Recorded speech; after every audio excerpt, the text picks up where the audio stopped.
매년 1월 미국 라스베이거스에서 열리는 세계 최대 규모의 국제 가전제품 전시회인 CES는 3D 프린터, 사물 인터넷, 드론 등 최근 주목받는 첨단 기술과 제품의 전시장으로 세계의 이목을 집중시킵니다. 2016년 CES를 뜨겁게 달군 키워드는 단연 가상현실이었습니다. 그러나 가상현실 기술은 최근에 들어 갑자기 등장한 것이 아닙니다. 이미 오래전부터 연구되었던 분야이고 1990년대부터 꾸준한 기술 개발, 산업 적용 예시들이 존재했지만 일반 대중과는 거리가 있었습니다.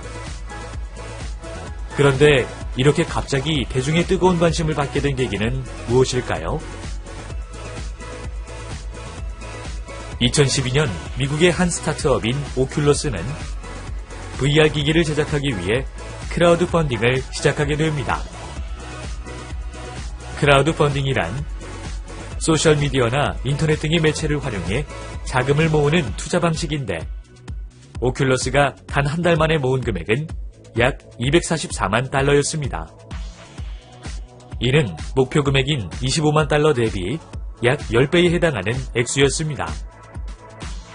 이 결과는 업계에 큰 화제가 되었고 시간이 흘러 개발자 키트가 배포되었습니다. 이를 사용해본 얼리 어답터들의 경험담이 퍼지면서 가상현실에 대한 사람들의 기대감은 한껏 부풀었습니다. 2014년 3월, 오큘러스는 두 가지 큰 발표를 합니다. 하나는 개발자 키트의 새 버전 배포였고, 다른 하나는 바로 페이스북의 인수 소식이었습니다. 구글과 더불어 실리콘밸리의 대표 기업인 페이스북이 23억 달러, 우리 돈으로 2조 5천억 원이 넘는 금액으로 오큘러스를 인수하기로 했다는 뉴스는 가상현실에 대한 세간의 관심을 증폭시켰습니다. 이후 2014년 9월, 오큘러스는 삼성전자와 손을 잡고 갤럭시 노트4를 기반으로 한 기어 VR 이노베이터 에디션을 발매합니다. 페이스북의 인수에 이어 삼성전자와의 협업 발표까지 나오면서 가상현실 관련 검색량이 늘어나고 대중의 관심은 점점 뜨거워졌습니다. 이런 상황에서 정점을 찍은 순간은 바로 2016년 2월 스페인에서 열렸던 모바일 전시회 MWC였습니다. 삼성전자는 갤럭시 S7을 공개하는 행사에 기어 VR을 활용했는데 행사 중간 페이스북 CEO 마크 저커버그의 깜짝 등장은 가상현실에 대한 대중의 관심을 더욱더 크게 만드는 기폭제가 되었습니다. 일부 산업에서 제한적으로 쓰이는 기술 혹은 게임 마니아와 얼리 어답터의 놀이 정도로 여겨졌던 가상현실이 본격적으로 무대에 등장하는 순간이었습니다. 이후 더 많은 업체들이 가상현실 산업에 뛰어들게 됩니다. 구글도 일찍부터 유튜브의 360도 영상 지원 등을 통해 가상현실 관련 생태계를 구축하기 위한 노력을 진행해왔고 저렴한 카드보드 외에도 데이드림이라는 VR 전용 플랫폼 등을 발표하며 고삐를 바짝 쬐고 있었습니다. 이 외에도 구글 틸트 브러쉬, 구글 어스 VR 등의 수작을 내놓으며 사용자들에게 호평을 받고 있습니다. 소니도 플레이스테이션을 기반으로 한 VR 기기인 PSVR을 선보이며 VR 시장에 본격적으로 뛰어들었고 대만의 HTC도 게임 유통 플랫폼인 스팀으로 유명한 밸브와 손잡고 바이브라는 기기를 선보이며 좋은 평가를 받고 있습니다. 여기에 중국의 폭풍마경 등 모바일 기반의 VR 업체들까지 고려해보면 가상현실의 춘추전국 시대가 열렸다고 해도 과언이 아닙니다. 폭풍마경 외에 디푼, VR박스, 엔드VR, 3글래시즈, 오미모 등이 제품을 내놓았습니다. 화웨이도 2016년 4월 화웨이 VR이라는 이름으로 뛰어들었고 같은 해 10월 샤오미도 미 VR을 발표한 상태입니다. 게다가 현재 주된 시장으로 여겨지는 게임 외에 VR 기기를 비즈니스 용도로 활용하기 위한 연구들도 여러 분야에서 진행되고 있습니다. 자동차나 아파트 내부를 미리 살펴볼 수 있는 디지털 쇼룸, 심리치료 도구로서의 활용, 수술 장면 촬영 및 의료 교육, 군대에서의 가상훈련, 미술 전시나 퍼포먼스 분야의 활용 등입니다. 자, 그러면 강의를 통해서 각 분야에 뿌려진 가상현실 기술의 씨앗들이 어떻게 커갈지 살펴보도록 하겠습니다.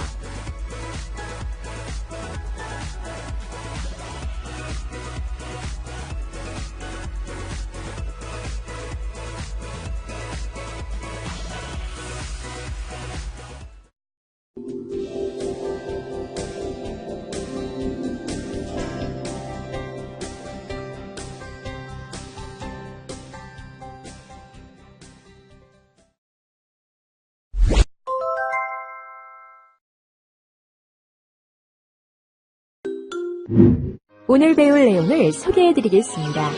오늘의 이슈와 학습 목표를 확인해보세요.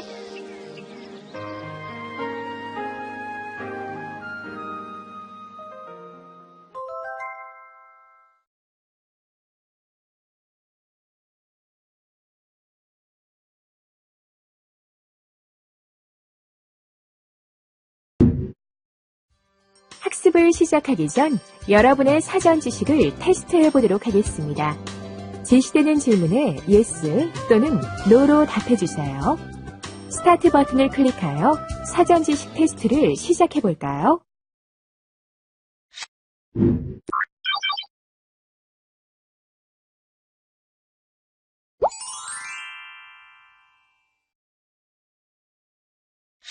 훌륭합니다. 오늘 학습에 대한 철저한 준비가 되셨군요. 자, 그럼 학습을 시작해 볼까요?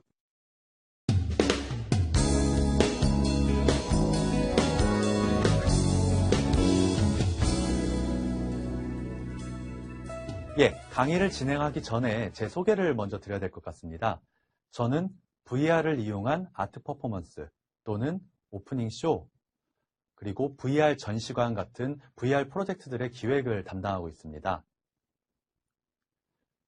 또한 개인적으로 이제 사이트를 하나를 운영하고 있는데요. VR 관련된 칼럼을 쓰기도 하고, 그리고 제가 프로젝트를 진행하면서 겪었던 일들을 정리해서 기술적 테스트들, 이런 내용들을 정리를 해서 그 칼럼에다가 올리고 있습니다. 이 내용들을 묶어서 이제 책도 냈는데요. 이 책은 입문자용입니다. 아무래도 이제 VR을 처음 하시는 분들을 위한 입문자용이고, 제 칼럼으로 오시면 이 내용을 기반으로 좀 더 디테일한 내용이 있으니 관심 있으신 분들은 찾아와 주시면 감사하겠습니다. 그러면 본격적으로 강의를 시작해 보도록 하겠습니다. 첫 번째, 가상현실입니다. 먼저 단어를 한번 살펴볼까요? 따로따로. 가상, 사실이 아닌 것, 사실 여부가 분명하지 않은 것. 이 두 가지를 사실이라고 가정해서 생각하는 것.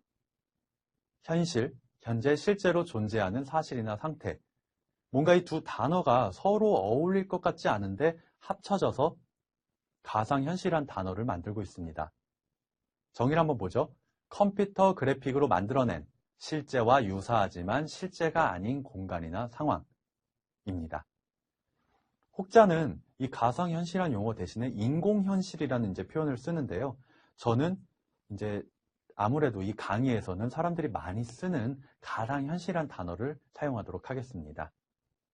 VR을 이야기할 때 가장 큰 특징을 눈앞에 보이는 것 100%가 컴퓨터 그래픽이다. 내 눈앞에 모든 것들이 가상이다라는 이야기를 합니다. 이 VR은 두 가지 주요한 구성 요소가 있는데요. 첫 번째가 몰입감, 두 번째가 상호작용입니다. 몰입이 돼야 이 가상 공간을 그럴듯하게 느끼겠죠. 그리고 상호작용, 내가 가상의 공간에서 무언가 행동을 했을 때, 그리고 그 행동에 따라서 무언가 결과가 일어날 때, 이런 것들을 VR의 요소로 보고 있습니다.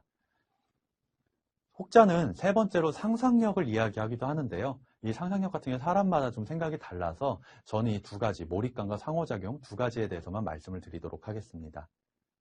그리고 한 가지 더 말씀드려야 될 내용이 몰입감을 만들기 위해서 VR은 3D 기술을 사용해서 입체감을 만듭니다. 그 입체감을 통해서 이 현실이 가상 공간이지만 뭔가 현실적으로 느끼게 만드는 여러 가지 이제 장치들이 있는데요. 근데 이 3D 기술만이 몰입감을 만드는 요소는 아닙니다. 잘 생각을 해보시면 소설이나 드라마에서 그 주인공한테 완전히 몰입을 해보신 적 있으시죠? 그리고 주인공이 위험한 상황에서 나도 모르게 손을 불끈 쥐고 그 사건에 완전히 빠져듭니다. 그런 그럴듯한 스토리, 그리고 여러 가지 기술들, 이런 것들이 모여서 몰입감을 만들고 이 몰입감은 VR 콘텐츠의 중요한 특징이 됩니다. VR, 구현 방식 한번 살펴볼까요? 지금 보시면 뭔가 익숙한 게 있는데 익숙하지 않은 것도 같이 있을 겁니다. 최근에 VR을 하셨던 분들은 옆에 헤드 마운티드 디스플레이, HMD 방식이 익숙할 텐데요. 옆에 케이블은 뭘까요? 이 페이지에서 중요한 것은 VR 구현 방식이 HMD만 있는 것이 아니다. 이게 지금 기억하셔야 될 포인트입니다. 이 케이블을 모르시는 분을 위해서 잠깐 설명을 해보도록 하겠습니다. 이 케이블은 일리노이 대학에서 1992년 컴퓨터 그래픽 전시회인 시그라프에서 선보인 내용입니다. 이 이름이 굉장히 독특한데요. 동굴의 비유, 플라톤의 국가론에 나오는 동굴의 비유라는 구절에서 등장을 하는데 이 동굴의 비유 한번 살펴볼까요? 제가 완전히 묶여서 한 방향만 봅니다. 한 벽만 보는데 거기에 그림자가 있어요. 그 그림자는 뒤에 있는 횃불에서 빛이 나와서 사물을 거쳐서 비춰진 곳입니다. 이 비춰진 그림자를 보고 나는 사물을 모르기 때문에 이걸 실제라고 믿어버린다. 그럴 수 있죠? 내가 실제 사물을 본 적이 없기 때문에 이게 실체구나 라고 생각할 수도 있습니다. 그 비유를 이용해서 만든 이름입니다. 진짜 케이블 한번 살펴볼까요? 가로, 세로, 높이 3m의 크기를 가진 방에 프로젝터를 사용해서 프로젝터가 벽과 바닥에 이미지를 투사합니다. 사용자는 3D 안경을 쓰고 가상 공간에서 인체를 탐험한다든가 여러 가지 환상적인 공간을 체험하게 되죠. 아까 케이브, 동굴의 비유 한번 볼까요?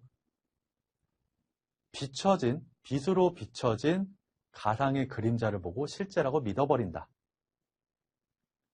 프로젝터에서 나온 이미지를 보고 실제라고 믿는다. 굉장히 이름을 잘 졌다고 생각합니다. 굉장히 철학적이고 그리고 이런 이제 케이브 구현에 정확하게 들어맞는 이름이 아닌가 생각을 합니다.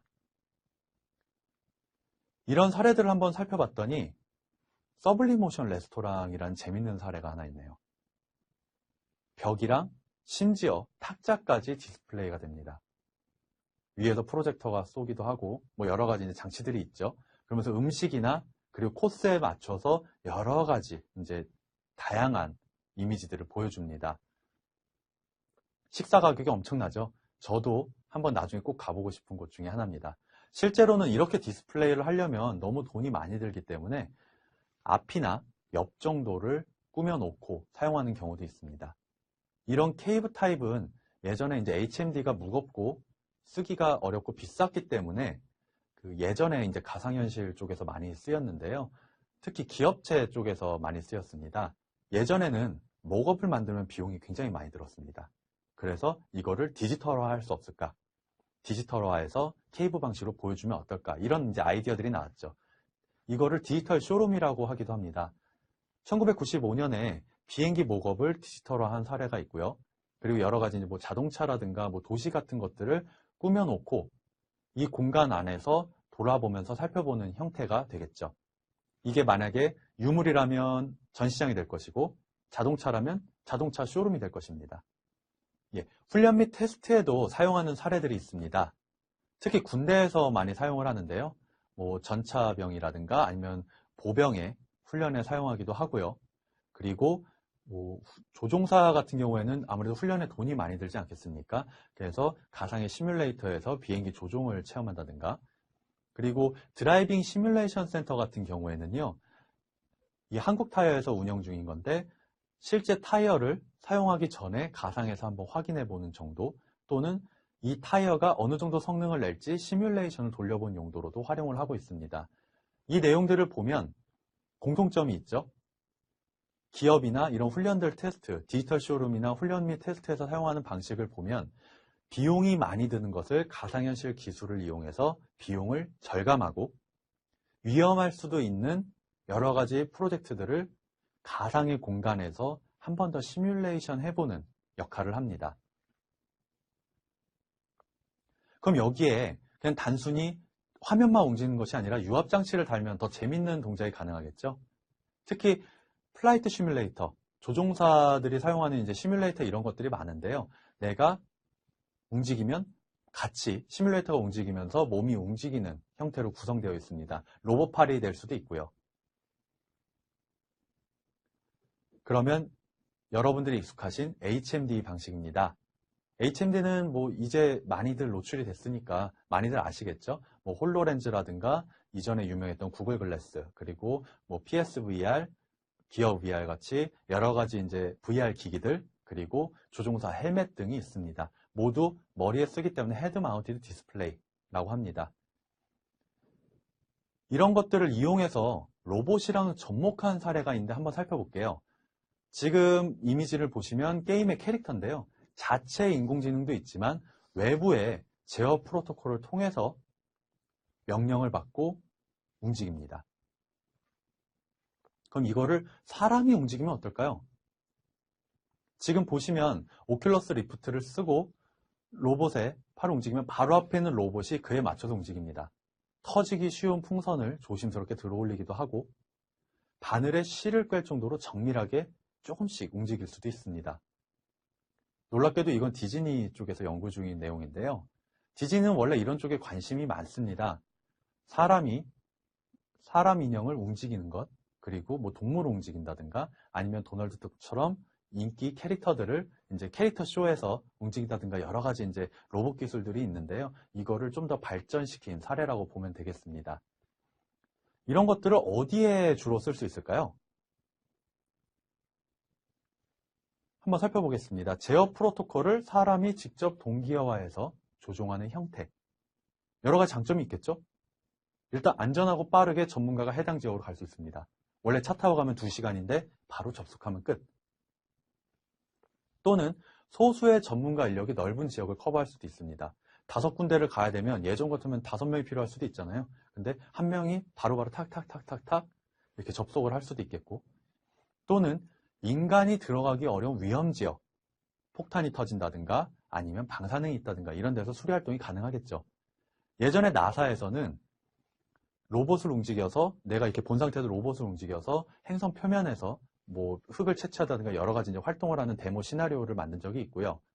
아우디 같은 경우에는 HMD 방식은 아니지만 모니터를 통해서 현장 정비사한테 본사 전문가가 여러 가지 일을 어떻게 수리를 해야 되는지 같이 협업을 하는 사례들이 있었습니다. 예, 다음은 증강현실입니다. 이 증강현실 또 단어로 풀어볼까요? 증강, 수나 양을 늘려서 더 강하게 함. 현실, 현재 실제로 존재하는 사실이나 상태. 정의를 살펴보죠. 실제 환경이나 사물의 가상의 정보나 그래픽이 합성된 화면 또는 공간입니다. 아이언맨을 보면 아이언맨 이렇게 주인공 앞에 여러 가지 이제 그래픽들이 겹치잖아요. 이런 것들을 이용해서 이제 화면을 보면서 여러 가지 이제 판단을 내리는데 이런 것들이 증강현실의 대표적인 예시라고 보면 되겠습니다. 게임 속에서 증강현실이 어떻게 보이는지 한번 살펴보죠. 인간의 시야를 보조해서 정확한 판단을 도와준 형태로 접근합니다. 예를 들면 적을 빨리 찾는다든가 아니면 내가 가려고 하는 곳에 지름길을 알려준다든가 여러 가지 이제 응용 사례들이 있겠죠. 이 AR은 현실 위에 컴퓨터 그래픽을 덧붙여서 정보나 그래픽을 표시합니다. 드래곤볼의 스카우터 같은 경우에는 내가 적을 보면 적의 전투력이 보이죠. 좀 더 현실적인 예시를 들어보면 제가 안경을 쓰고 여러분들을 보면 여러분들 뒤에 이름, 소속, 주고받았던 메일, 여러 가지 데이터들을 보여주면서 제가 여러분과 대화를 부드럽게 이어나갈 수 있도록 도울 겁니다. 이런 이제 기능들, 시나리오들이 있고요. 게임을 떠올리시는 분도 있죠. 16년 증강현실 최고 히트 상품으로 불리는 포켓몬 고입니다. 포켓몬을 포획하는 과정에서 AR 화면을 적용해서 마치 현실에서 포켓몬을 잡는 듯한 느낌을 줬는데요. 실제로 이제 잘 잡으려면 오프를 해놓고 잡는 것이 더 편하긴 합니다. 증강현실 기술이 히트를 쳤다기보단 포켓몬 콘텐츠 자체의 힘으로 보는 것이 타당한 게 기존의 유사한 게임들이 증강현실로 나왔지만 사실 이 정도의 반향은 얻지 못했습니다. 이 포켓몬 고는 어쨌거나 일반인들한테 증강현실에 대한 관심을 늘리고 관련 투자가 늘어나고 그리고 관련된 신규 비즈니스 모델을 만들었다는 점에서 의의가 있다고 하겠습니다. 다른 사례도 한번 살펴보죠. 일반적으로 생각할 수 있는 게 이런 거겠죠. 제가 스마트폰을 들고 이렇게 보면서 이쪽에 뭐가 있고 레스토랑이 됐든 지하철역이 됐든 아니면 제가 원하는 여러 가지 그 장소들 또는 제가 주차한 차들을 이렇게 살펴보는 이런 형태가 있고요.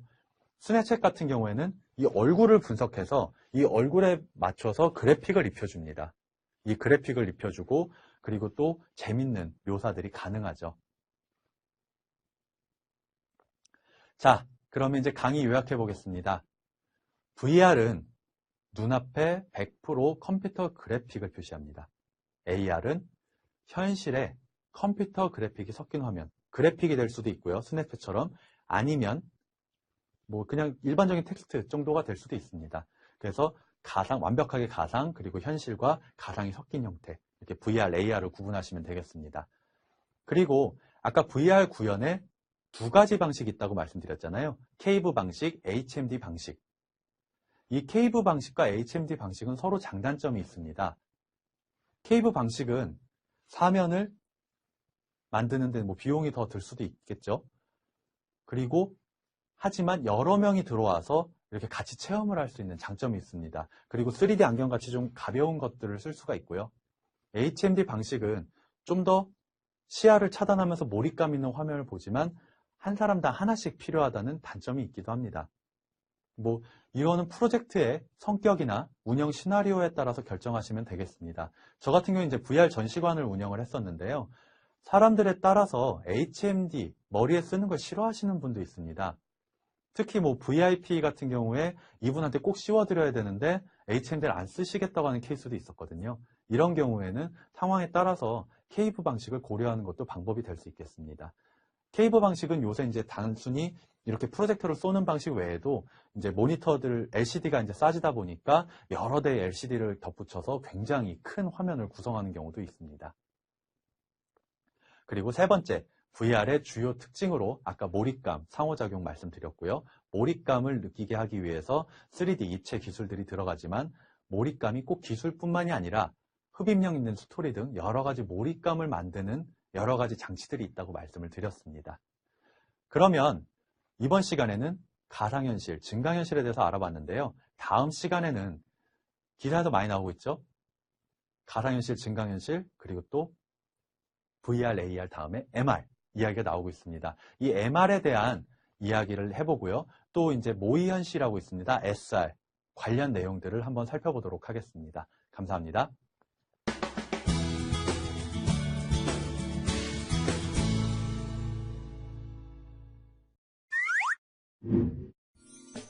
지금까지 학습한 내용을 퀴즈를 통해 확인해 보겠습니다. 문제를 읽고 정답을 클릭해 보세요.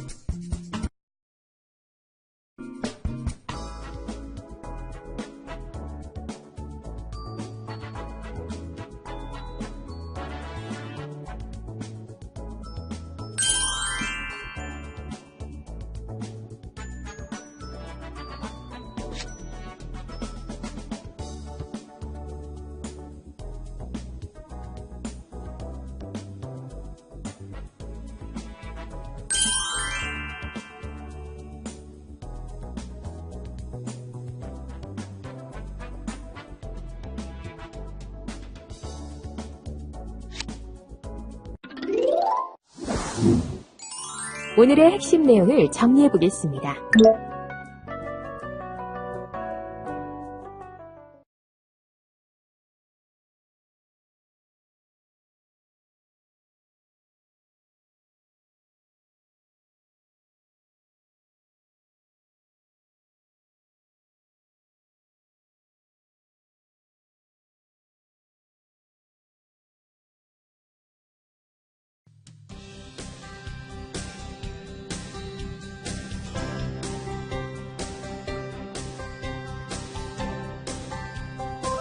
이번 차시 학습이 모두 끝났습니다.